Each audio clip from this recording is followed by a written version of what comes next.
What is going on, YouTube? Andrew Miller from Hook'emHeadlines.com coming back at y'all today with one last recruiting update before we get into our Week 1 preview. Texas opens up the season on September 2nd at home against Rice. But today I want to talk about some of the Texas commits and targets that shined. You know, this weekend was the first full weekend of high school football action, not only in the state of Texas, but around the entire country. I know some other states got started within the last few weeks, but most commitments for Texas in the 2024 class opened up their season this weekend. And so go through some of the guys that just really look good this weekend. I was in attendance at the Duncanville-South Oak Cliff game to see 5-star edge rusher Colin Simmons and 4-star defensive lineman Alex January play. Duncanville came up with a 34-13 win there. And then also in this video, I want to talk about the visitor list for this upcoming weekend. Texas has a pretty decent visitor list building for the Rice game. And then also cover some 5-star recruiting updates as well, because we got a decision coming up this week for 5-star defensive lineman Dominick McKinley. Also got some kind of key recruiting updates for another couple of 5-star recruits in the 2024 class. So yeah, let's go ahead and get into it. I want to start with some of the commits for Texas in the 2024 class that really looked good this weekend. And I'll start with the two Duncanville players that I went to watch this weekend, Simmons and January. Again, Duncanville came up with a 34-13 win over South Oak Cliff on Friday night.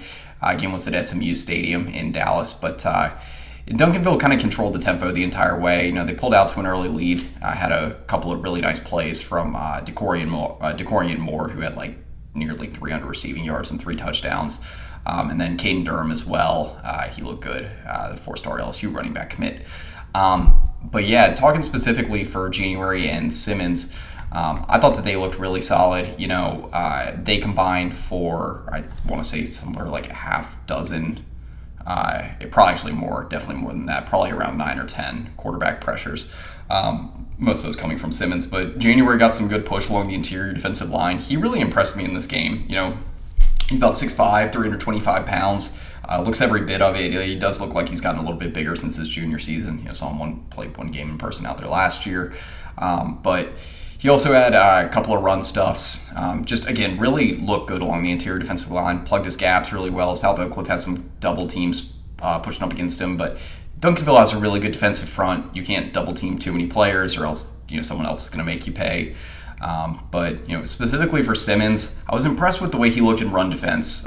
Definitely checked the boxes for his run defense in that game, and he just looked like he was shot out of a cannon on a few of his quarterback pressures. One of which was one of his 2 quarterback hits that I saw in the game. He came off the edge in the blink of an eye. I got rid on the site. It was like in a millisecond, and they had a nice hit on the quarterback as well. But yeah, so good start to the season for both of them. They looked really solid. Next one up that I wanted to mention, 4-star Orlando Jones defensive lineman DeAndre Robinson. Jones unfortunately fell. They had a comeback that fell just short of Coco in their season opener. I believe that was on Friday as well. But Robinson looked really, really good. I watched extended highlights for that and the highlights that Robinson posted himself on Huddle this weekend. But he had, I counted like 4 run stuffs. 3 quarterback pressures, saw 1 QB hit that resulted in interception. Jones DB made a really nice play and catch on the ball on the boundary. But yeah, it was a solid effort for Robinson. You know, they had a lot of double, triple teams on him. Didn't really matter. He was moving. He was moving those offensive linemen wherever he wanted to go. You know, he's someone that it always seems like wherever the ball goes, he's around it. You know, really high effort, high intensity player. Also, it seems like for a lot of the media and the highlights and everything, he's always kind of the energy guy, getting them going at Jones. So you know, the defense played really, really well, held up its end of the bargain. I believe that Coco had a fumble return for a touchdown. So yeah, solid start to the season for Robinson. Even in their scrimmage last week, I'm talking about Orlando Jones, in their scrimmage last week against Tampa Jesuit, Robinson looked really, really good. He's just super active around the line of scrimmage, really makes a lot of plays there. Very quick and productive interior defensive lineman. And then the last one I want to mention, and this is definitely the highlight of this weekend among the Texas commits, is 4-star Lucas Lovejoy wide receiver Parker Livingstone. If you're active on social media or you follow a lot of Texas pages and recruits, you might have seen just the insane weekend that Livingstone had. He had, I think it was like a dozen catches, a little over 250 receiving yards, 3 touchdowns. He actually had a passing touchdown as well that put him over 300 total yards for the game. I believe that was to a 4-star 2025 wide receiver, Dalen McCutcheon. He did have a 99-yard kickoff return for a touchdown that was called back for a flag. But Livingstone was making plays in it seemed like every area of the game. Lovejoy came up with a 50-37 win over College Station. Lovejoy jumped out to a big early lead. He was by 30 or 40 points, and then College Station kind of pulled back in the second half. But Livingstone definitely held up his end of the bargain in this game. He was fantastic. I think this was the best game I've ever seen from Livingstone. He, outside of the multitude of touchdown catches that he had and the touchdown pass, which brought him to 4 total touchdowns on the game, he had a really, really nice one-handed catch on the boundary. I think that was for a 30-yard gain to set Lovejoy up near the red zone. He just looked really, really good. Very fast, good field vision, great hands, good route runner. I think the straight line speed for him and some of the elusiveness was a little bit better than I had initially thought when doing his commitment breakdown a few months ago. I covered Livingstone a little bit last fall, but obviously with him committed now, we'll be following his game very closely week in and week out. But there's a lot of recruiting services that have him as a low 4-star or 3-star recruit in the 2024 class, specifically On3 and 24/7 Sports have him as kind of a mid to high tier 3-star. He keeps playing like this, and even if his production, even if he posts half this production for the rest of the season, he's someone that's going to emerge as a mid to high tier 4-star in the 2024 class. He's got too good a size, too good a speed, too good a hands. He's about 6'4", 190 pounds, maybe 200 pounds now. I think he said in an interview recently. So, just fantastic week from him. Great to see a lot of what he was able to do. All right, so actually there was one other commitment that I wanted to give a shout out to. That was 3-star Lafayette Christian Academy defensive lineman Melvin Hills. I heard about him coming up with 5 combined tackles, 2.5 tackles for loss. Sounds like that he was making a lot of plays for Lafayette Christian Academy in their opener this weekend. Someone that's one of the 3 defensive linemen committed to Texas in the 2024 class. I just wanted to take note because I think 3 of Texas's big-time standouts among the commitments in action this weekend around the country in high school football, 3 of those were all 3 defensive linemen committed to the 2024 class. I think that depending on the recruiting service you look at, it's either Alex January or DeAndre Robinson that's the highest rated as kind of a low to mid-tier 4-star, but I think all 3 of these guys could be at least 4-star recruits by the time this high school football season is over. Robinson in particular is, I think, the one that has the highest ceiling. He should be a high 4-star. There's just no way that he's a low blue chip recruit in this class. But anyway, wanted to mention, give a lot of shouts there. A couple of other Texas targets that I wanted to mention that had big weekends. Dakorien Moore, obviously. He's committed to LSU, but I think his recruitment's a long way from being over. Texas still very much involved there and in communication with him. He had, I think it was 278, maybe 280 receiving yards, 3 touchdowns. He had a really nice explosive play, shook off a few tacklers, took it it was a 75-yard screen pass that he took for a touchdown in the first quarter. Also had a couple of deep catches from 2025 4-star quarterback Keelan Russell. He looked really good too. I know Russell isn't really on Texas's radar, but definitely someone to watch if you follow Texas high school football, especially around the DFW Metroplex. 5-star Waco Connolly cornerback Kobe Black. He was really good this weekend. Waco Connolly got a win in their season opener. He had, I think it was a couple touchdowns on offense. He had a nice punt return for them. Had a 92-yard touchdown, and it's just crazy with Kobe because he's just so athletic, so good on both sides of the ball. He can play at cornerback or safety on defense, but he's about 6'2", 200 pounds. But so tremendous weekend for him. I'll get into his recruiting update a little bit later, but wanted to give him a shout for having a solid season opener for Waco Connolly. And then 5-star Lafayette Acadiana defensive lineman Dominick McKinley. He was solid. I just saw a few highlights from him. Just getting off the ball really, really quickly, kind of just shooting out of a cannon, trying to rush the quarterback. I think he had 1 or 2 sacks in their opener, a couple of tackles for loss, a few more quarterback pressures. He really I think that there were some in the LSU and A&M camps that were kind of questioning his status as a 5-star recruit heading into the season, and I think that's just ludicrous seeing how he performed in the season opener and just knowing how special he is physically, about 6'5", 290 pounds. But yeah, I wanted to mention again some of those guys. Texas commits and targets, a lot of really good weekends for them in a lot of season openers around the country. So yeah, let's go ahead and get into some recruiting updates. I want to mention 3 5-stars for Texas.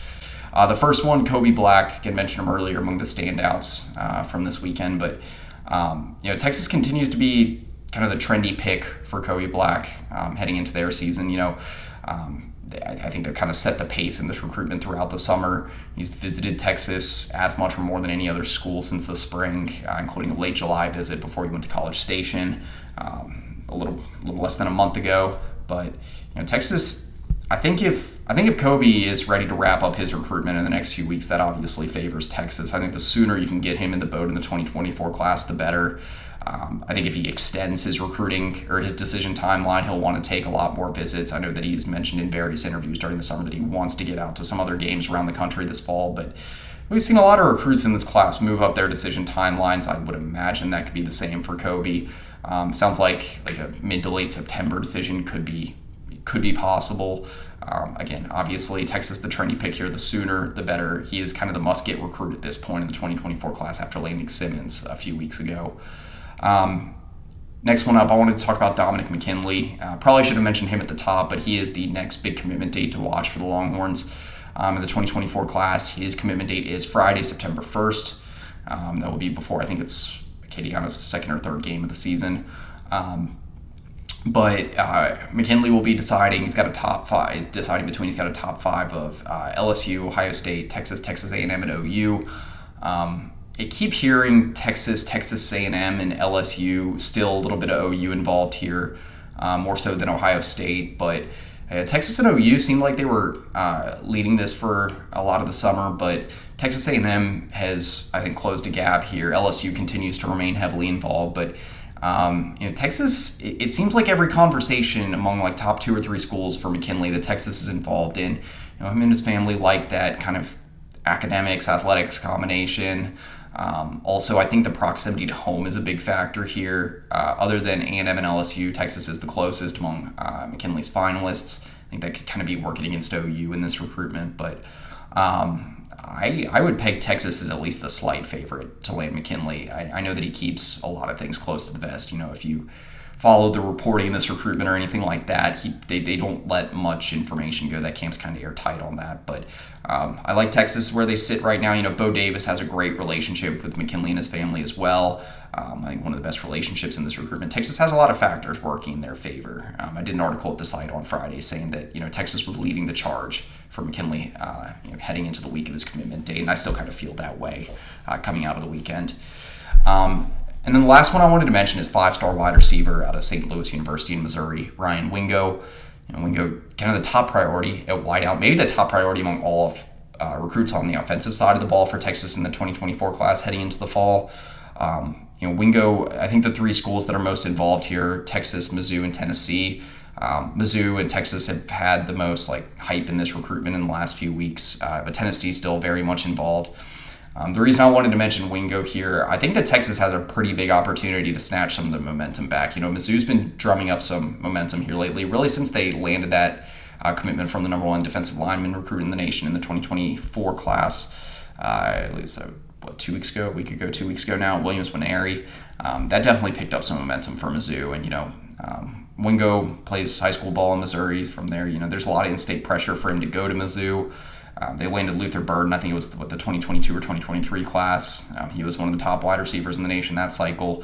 So, Mizzou, a real threat here, but, Texas is hosting Wingo for a visit for the Wyoming game on September 16th. I think you're going to see a pretty big visit weekend there. 5-star Timpson athlete Terry Bussey, also someone that could get to campus that weekend. I know that they're trying to work toward that, but, specifically for Wingo, if Texas can, if Texas obviously can come up with a big win, get off to a solid start this season, and then he has a good experience for the Wyoming game, I think that gives them the momentum right back in this recruitment. Texas has been involved the entire way. Steve Sarkisian, Chris Jackson are in pretty consistent communication with him. I wouldn't be surprised if it's kind of a daily thing.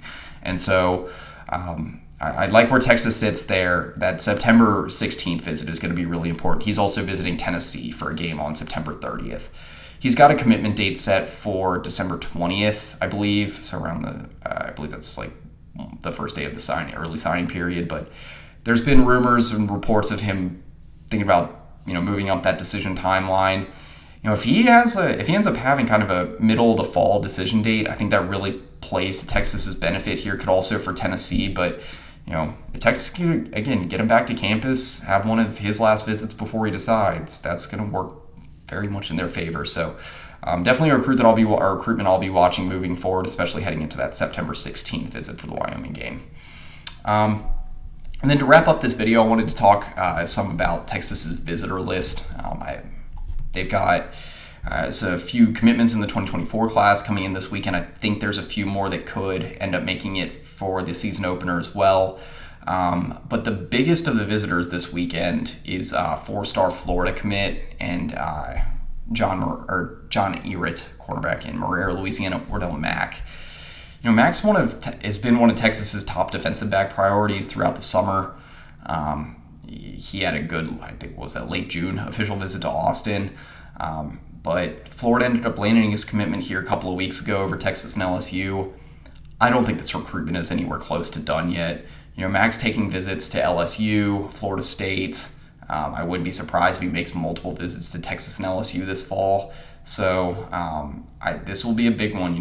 If Texas can draw up some noise in this recruitment, I think that's going to go to show really how open his recruitment still is despite the commitment to Florida. I'm not saying he doesn't like Florida. It sounds like he's liked Florida for a long time now. He's got great relationships with that staff, but there can still be a lot of twists and turns here. Texas is still in consistent communication with him. They're still really pushing for him. He's still one of their top priorities. I think this is going to be one that they recruit through the finish line on signing day.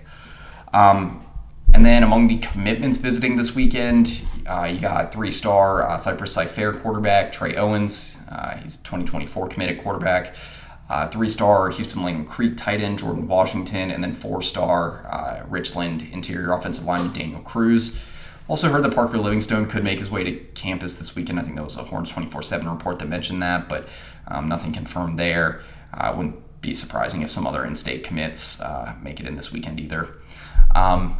The 2025 visitor list, I think there's like 5-10 guys in the mix for this weekend already.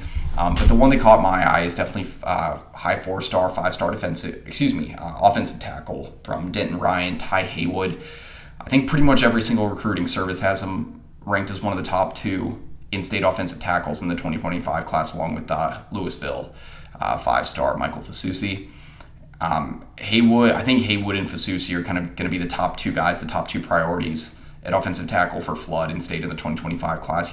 Haywood's a big guy, about 6'6", 280 pounds, still got some room to fill out that frame, but he's got long arms, very physical, kind of fits that big human mold for Kyle Flood. And I think someone that he's already been to Texas once. Texas was one of the first Power 5 schools to offer him. Flood's, been pushing the envelope pretty early in this recruitment. I think they got their foot in the door early. This will be a big visit, but for Texas, you just keep him around campus as much as possible this fall. And I think they'll be one of the top schools involved in this recruitment moving forward.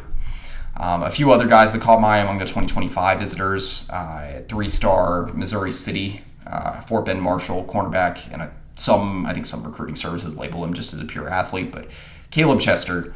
Yeah, I think Chester's someone that Texas identified early as someone they're going to watch. I think they like him. I don't know if he's had a Texas offer yet, but he was on campus. That was for the late July pool party barbecue bash. He's got good size, about 6'1", 6'2", 175 pounds. And again, this will be his second visit to Texas in the last 3 months, so one to watch here.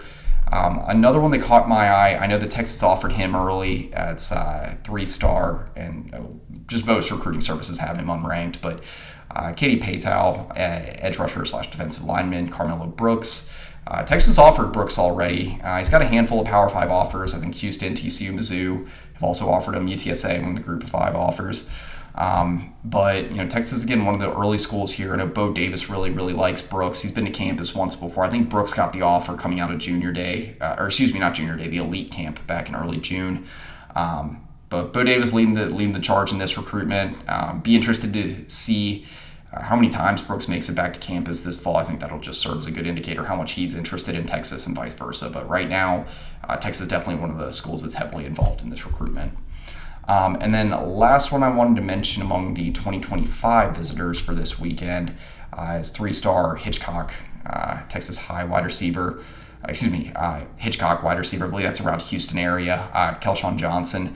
A couple of the major recruiting services have him listed as like a high 3-star, but definitely someone to watch this fall.